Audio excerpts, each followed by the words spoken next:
Sean, you broke the sawmill.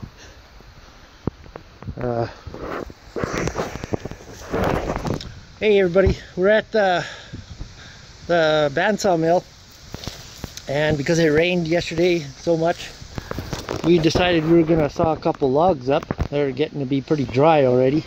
These are the driest ones in that pile there. Those ones have they're getting to be a second summer on them, so we gotta get those done.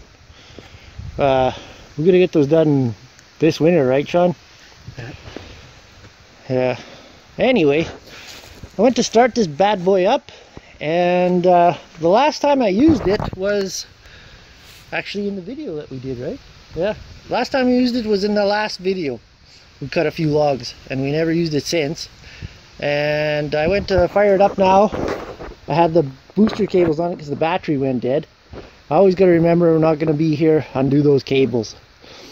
Anyway, I had it hooked up to the MX here, and I proceeded to turn the key, and it turned. Actually, it didn't turn at all. It was just like it was seized. But I got my crescent wrench here, and on the clutch here, I got the bolt, and I can turn it till it hits compression, and it's pretty tight, but it's there, and then it's loose again.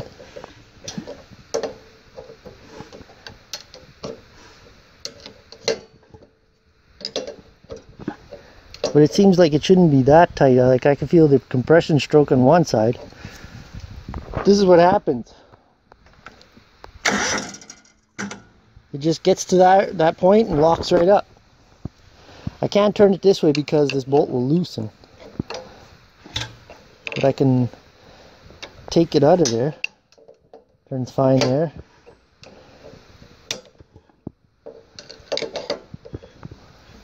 See, that's a little bit too hard. Yeah, see? Oh, you know what? That almost seems like hydro lock. I can hear liquid in there. I bet you gas was leaking into it. I bet you that's hydro lock, Sean. I was thinking like a rod or a valve, but why would it not do that before? Well, I'm going to take the plugs out. Yeah. Yeah, well, I figured out that problem. My camera got too hot in the sun here and it wouldn't record, but I took the plugs out. Sure enough, full of water. Couldn't figure out where that water come, but what had happened was the tarp was on top here and it slid down here when I came here, and there was water in the tarp right here. And being that fabric tarp, it probably does just leak a little bit. There's a hole in the air cleaner here, a little crack. Not a hole, but a crack. And as soon as I saw that, yeah, man, I opened it up, full of water. So I got some paper towel and I just dabbed it in there and strained it out. And run it through, and it worked up.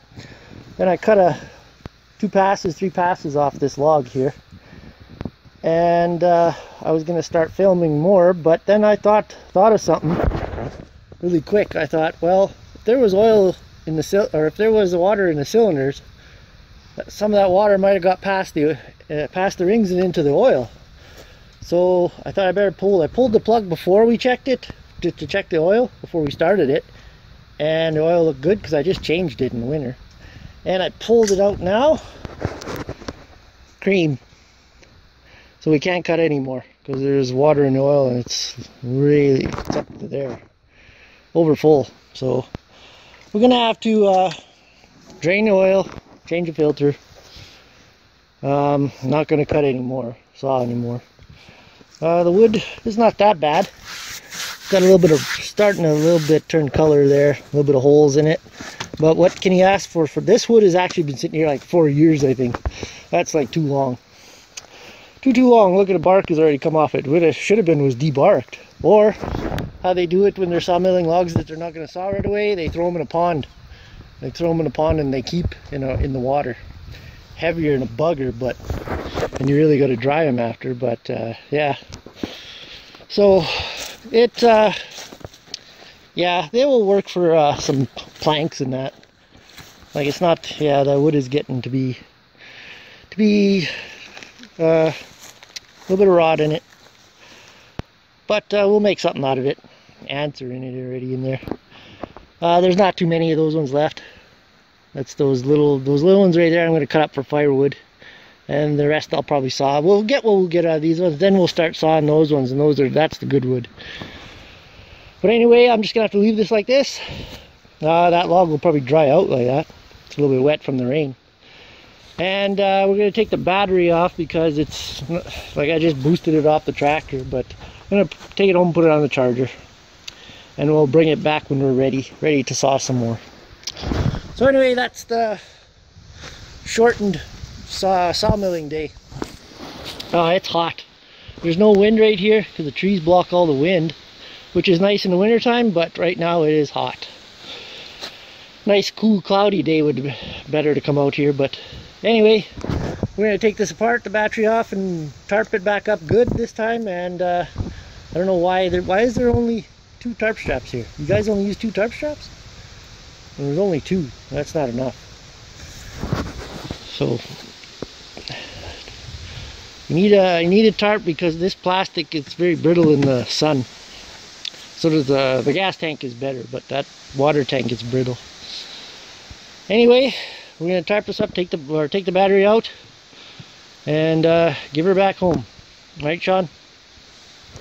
All right. Let's get at her. Thanks for watching. Subscribe for more. And oh yeah, I just want to say congratulations to How Farms Work for their 100,000 subscribers. And yeah, I'm not far behind. 7,500 will be soon. All right, take care. Talk to you later.